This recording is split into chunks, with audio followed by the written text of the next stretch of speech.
चलिए, जय हिंद दोस्तों।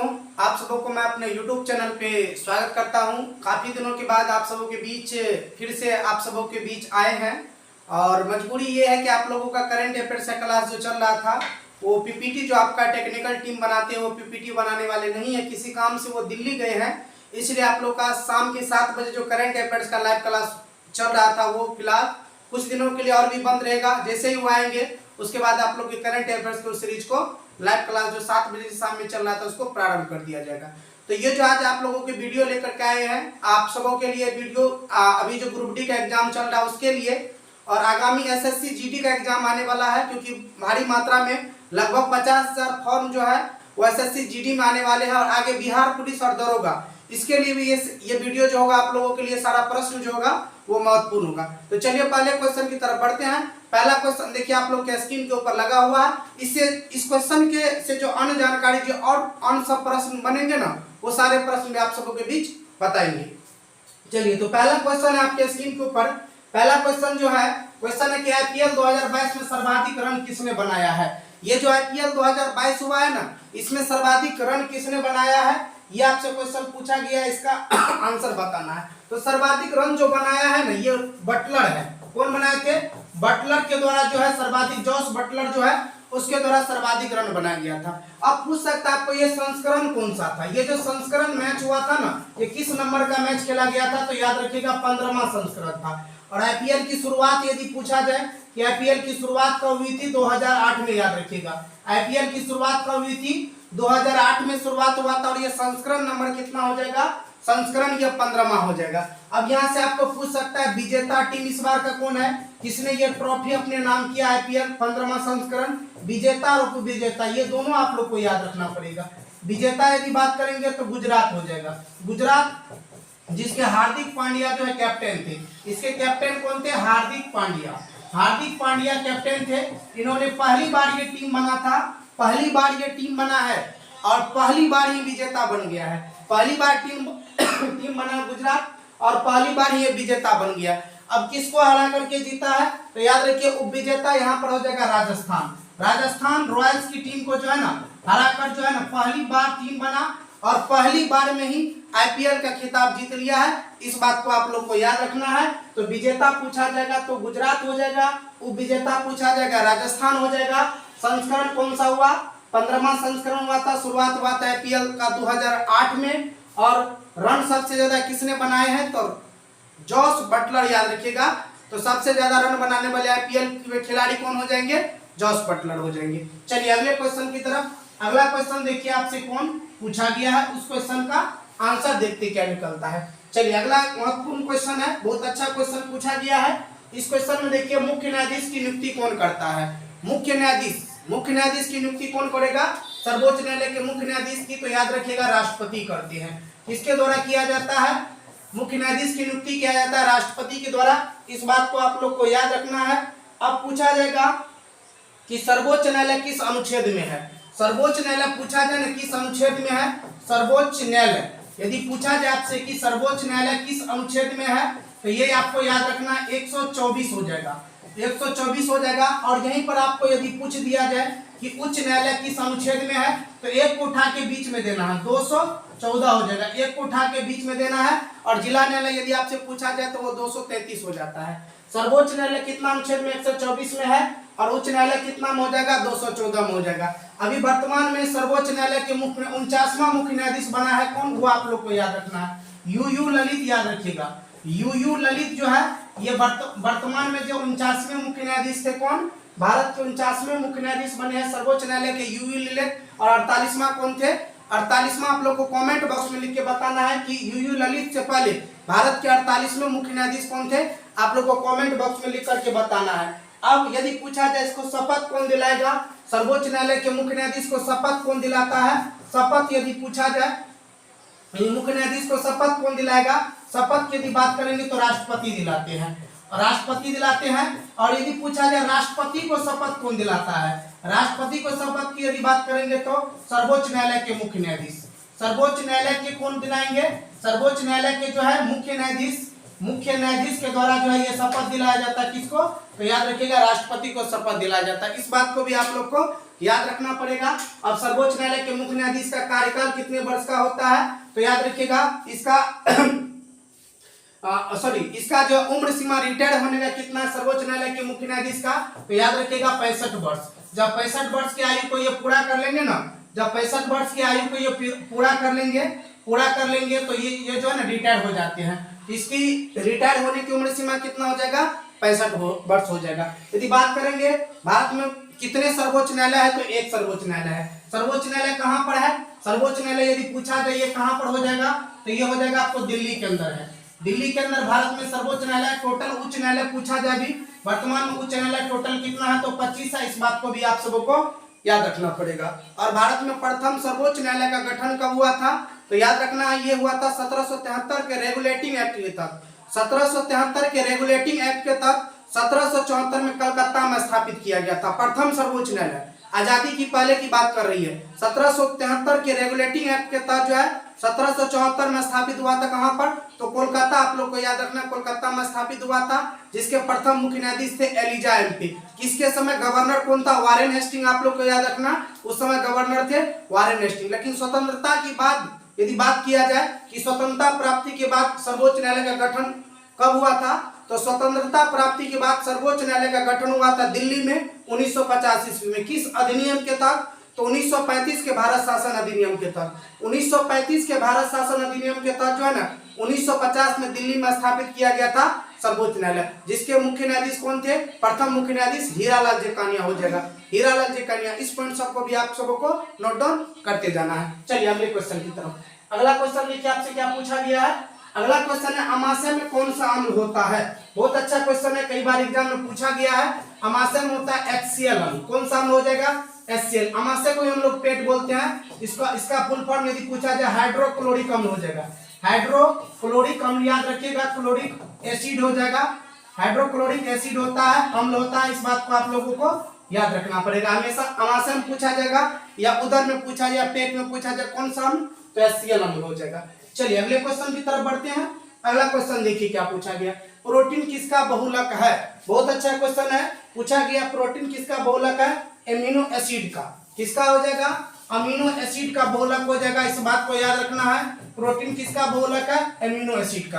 अब प्रोटीन की कमी से जो रोग होता है उसको याद रखना है। प्रोटीन की कमी से 2 खतरनाक रोग पूछा जाता है एग्जाम में, उस बात को आप सबको याद रखना पड़ेगा। एग्जाम में काफी बार पूछे गए, मेरास्मस और क्वाशियोरकर याद रखिएगा। क्वाशियोरकर और एक होता है मेरास्मस। इस दोनों रोग को याद रखना आप लोगों को। क्वाशियोरकर बीमारी जो होगा किसकी कमी से, प्रोटीन की कमी से, और मेरास्मस रोग भी होगा किसकी कमी से, प्रोटीन की कमी से होगा। इस बात को आप लोग जरूर याद रखिएगा। अगले क्वेश्चन की तरफ। अगला क्वेश्चन है अक्रिय गैस किस ग्रुप में है। बहुत अच्छा क्वेश्चन है, पीरियोडिक टेबल से यहाँ से क्वेश्चन एग्जाम में पूछे जाते हैं। किस ग्रुप में है, ग्रुप संख्या याद रखना आप लोग को 18। ग्रुप संख्या 18। अक्रिय गैसों की संख्या टोटल कितना है, टोटल यदि गैस पूछा जाए अक्रिय गैस कितना है, तो याद रखना आप लोग को 6 को। और टोटल गैस कितना हो जाएगा, अक्रिय गैस की संख्या 6 हो जाएगा। और पूरे टोटल गैस यदि पूछा जाए ना टोटल गैस कितना है, उसको याद रखना आप लोग को। टोटल गैस की संख्या टोटल 11 है। वो कैसे हो जाएगा, तो याद रखिएगा हाइड्रोजन ने फोन किया क्लोरीन को, हाइड्रोजन ने फोन किया क्लोरीन को, इधर हो गया 6 क्रिया। देखिए हाइड्रोजन ने यहाँ से देखिए फोन किया किसको, क्लोरीन को, आ जाओ हमसे मिलने। हाइड्रोजन ने किसको फोन किया है, क्लोरीन को, आ जाओ हमसे मिलने। तो हाइड्रोजन 1 हो गया यहाँ पर, हाइड्रोजन 1, फ्लोरीन 2, ऑक्सीजन 3, नाइट्रोजन 4 और क्लोरीन 5। तो इधर हो गया आप लोगों को 5, इधर हो गया आपको 6। तो टोटल काउंट करेंगे तो कितना हो जाएगा, 11। इस बात को याद रखिएगा। अब ग्रुप संख्या यहाँ पर कुछ और आप लोगों को याद रखना है, जो कि एग्जाम में क्वेश्चन पूछे जाते हैं, उसको याद रखना है। और आवर्त की टोटल बात करेंगे कितना है, आवर्त की संख्या कितनी है, आवर्त की संख्या याद रखना है, टोटल कितना है 7। टोटल आवर्तों की संख्या 7 है। और ग्रुप यदि बात करेंगे टोटल कितना है, ग्रुप की संख्या टोटल है 18। इस बात को याद रखना है, एग्जाम में यहाँ से क्वेश्चन पूछे जाते हैं और कई बार पूछा गया है। और 17 को हेलोजन बोला जाता है, 16 को चालकोजन बोला जाता है। 17 को याद रखिएगा, 17 ग्रुप जो होगा उसको हेलोजन, इस बात को याद रखिएगा। 17 वाला को क्या बोला जाता है, हेलोजन। और 15 वाला को बोला जाता है तो 17 वाला को हेलोजन और 16 वाला को बोला जाता है चालकोजन। इस बात को याद रखिएगा, समझ गए ना। चलिए अगले क्वेश्चन की तरफ बढ़ते हैं। अगला क्वेश्चन देखिए आपसे क्या पूछा गया है। अगला क्वेश्चन छठा है, दर्पण सूत्र पूछा है। देखिए बहुत अच्छा क्वेश्चन है। दर्पण सूत्र कई बार एग्जाम में पूछे गए हैं, तो याद रखिएगा 1/v + 1/u, 1/v + 1/u बराबर 1/f होता है। और यहीं पर आपको लेंस का सूत्र पूछ दिया जाए ना, लेंस का सूत्र यदि आपसे पूछ दिया जाए तो इस बात को याद रखिएगा, सीधा यहाँ पर माइनस हो जाएगा, प्लस की जगह सिर्फ माइनस हो जाएगा। 1/v - 1/u बराबर 1/f। समझ गए ना, इस बात को याद रखिएगा, एग्जाम में ये क्वेश्चन पूछे गए हैं कई बार। अगला क्वेश्चन देखिए, 7वां क्वेश्चन पूछा गया है क्या कि मौलिक अधिकार किस समिति की सिफारिश पर गठित हुआ था। मौलिक अधिकार किस समिति के सिफारिश पर गठित हुआ था, यह पूछा गया है। तो सरदार स्वर्ण सिंह समिति हो जाएगा, सरदार स्वर्ण सिंह समिति, सरदार स्वर्ण सिंह समिति, इसी की सिफारिश पर जो है ना ये गठन हुआ था। इस बात को आप सबों को याद रखना पड़ेगा। और यहाँ से क्वेश्चन जो पूछा जाता है किस संशोधन के तहत जोड़ा गया है, किस संशोधन के तहत जोड़ा गया है। संशोधन यदि पूछा जाए, संशोधन यदि आपसे पूछा जाए तो 42वां याद रखिएगा 1976, 42वां संशोधन 1976 के तहत किस अनुच्छेद में इसको रखा गया है, इस बात को याद रखना। किस भाग में रखा गया है, इस बात को भी याद रखना है। अनुच्छेद पूछा जाए 51 क हो जाएगा और भाग पूछा जाए तो 4 क हो जाएगा, इस बात को याद रखना है। मौलिक कर्तव्य किस समिति के सिफारिश पर जोड़ा गया था, इस बात को याद रखना है, समझ गए ना। और ये जो अभी टोटल पूछा जाए कितना आ जाएगा, टोटल पूछा जाए कितने मौलिक कर्तव्य है तो 11 है। और यह 11वां जो जुटा था ना वो 6 से 14 वर्ष के बच्चों को निःशुल्क शिक्षा, 6 से 14 वर्ष के बच्चों को जो है ना, बच्चों को निःशुल्क शिक्षा वाला, निःशुल्क शिक्षा, निःशुल्क शिक्षा याद रखिएगा। ये जोड़ा गया था 11वां जो था 6 से 14 वर्ष के बच्चों को निःशुल्क शिक्षा किस संशोधन के तहत, तो याद रखिएगा 86वां 2002। ये जो 11वां जोड़ा गया था ना 6 से 14 वर्ष के बच्चों को 86वां संशोधन 2002 के तहत जोड़ा गया था, इस बात को याद रखना। क्वेश्चन क्या था कि मौलिक कर्तव्य किस समिति की सिफारिश पर गठित हुआ था, सरदार स्वर्ण सिंह समिति के सिफारिश पर गठित हुआ है। और ये किस संशोधन के तहत गठित हुआ, 42वां संशोधन 1976 किस अनुच्छेद में 51 क में, भाग पूछा जाए 4 का क हो जाएगा। टोटल अभी वर्तमान में पूछा जाए मौलिक कर्तव्य या मौलिक मूल कर्तव्य कितना है, 11 होगा। और 11वां जो जुटा था वो कौन था कि 6 से 14 वर्ष के बच्चों को निःशुल्क शिक्षा देना और हर घर तक शिक्षा पहुंचाना। और 86वां संशोधन 2002 के तहत इसको जोड़ा गया था, इस बात को याद रखना है। चलिए अगले क्वेश्चन की तरफ बढ़ते हैं। अगला क्वेश्चन देखिए क्या पूछा गया है। 8वां क्वेश्चन आपके स्क्रीन के ऊपर है कि पंचायती राज व्यवस्था का रूप है, मतलब कैसा है, एक स्तरीय की, 2 स्तरीय की, त्रिस्तरीय, इस बात को आपसे पूछा गया है। तो याद रखिएगा त्रिस्तरीय है, त्रिस्तरीय रूप है, कैसा हो जाएगा त्रिस्तरीय। और पंचायती राज व्यवस्था किसके सिफारिश पर गठित हुआ था, बलवंत राय मेहता समिति, बलवंत राय मेहता समिति, बलवंत राय मेहता समिति आप लोगों को याद रखना है। मेहता समिति के सिफारिश पर गठित हुआ था किसका, पंचायती राज व्यवस्था को लागू किया गया था। अब कब लागू हुआ था, 2 अक्टूबर 1959।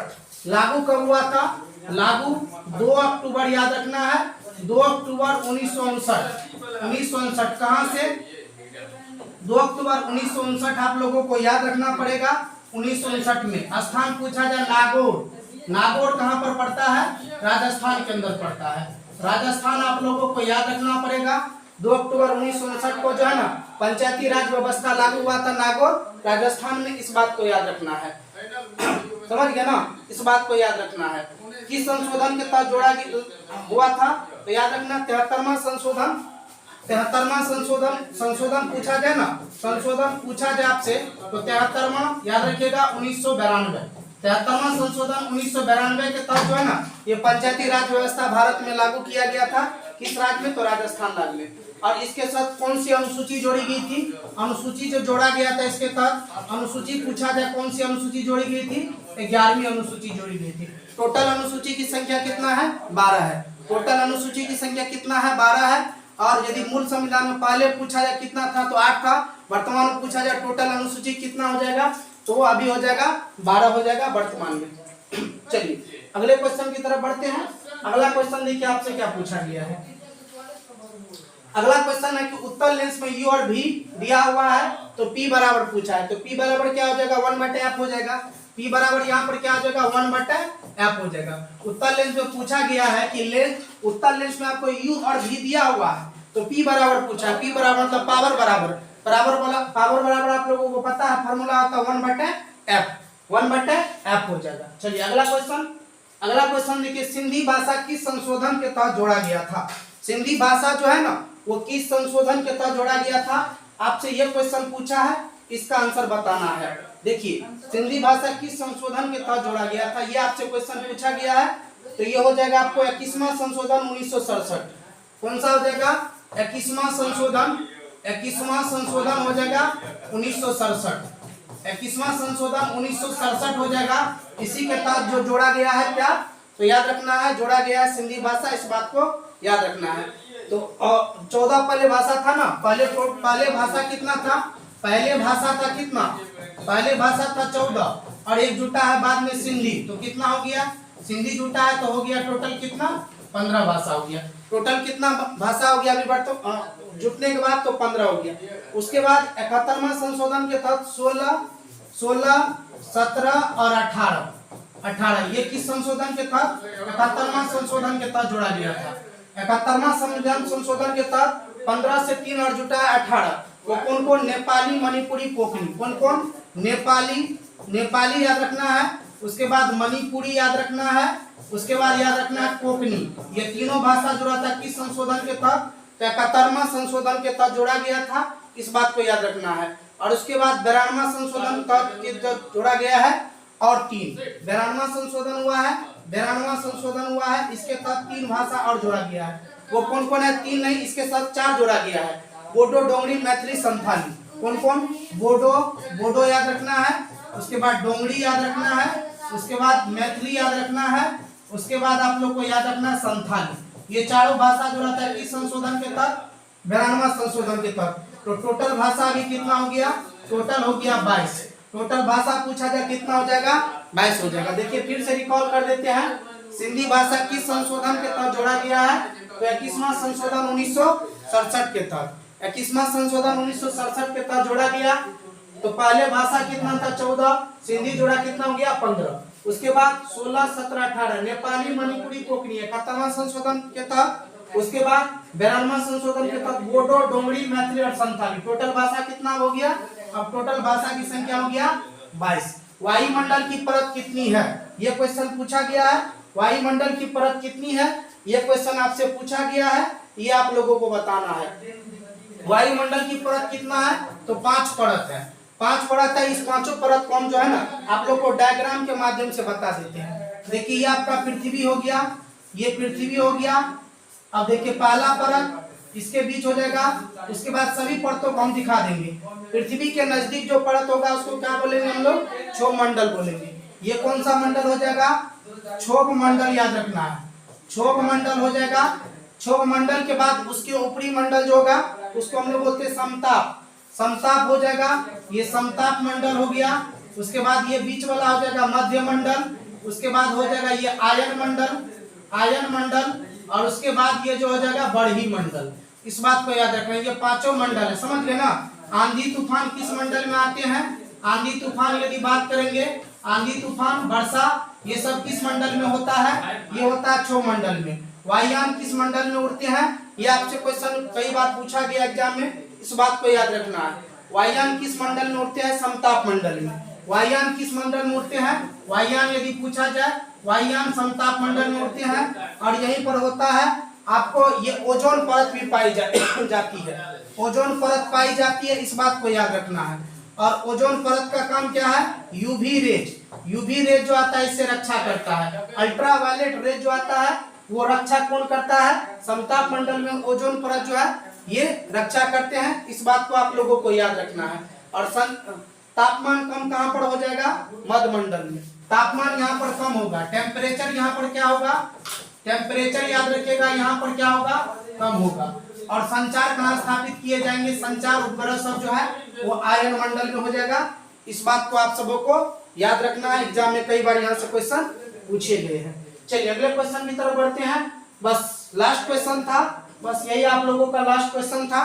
तो चलिए ये आप लोगों के आगे एग्जाम जो भी ग्रुप डी का भी एग्जाम चल रहा है, उसके बाद बिहार पुलिस का एग्जाम आने वाला है।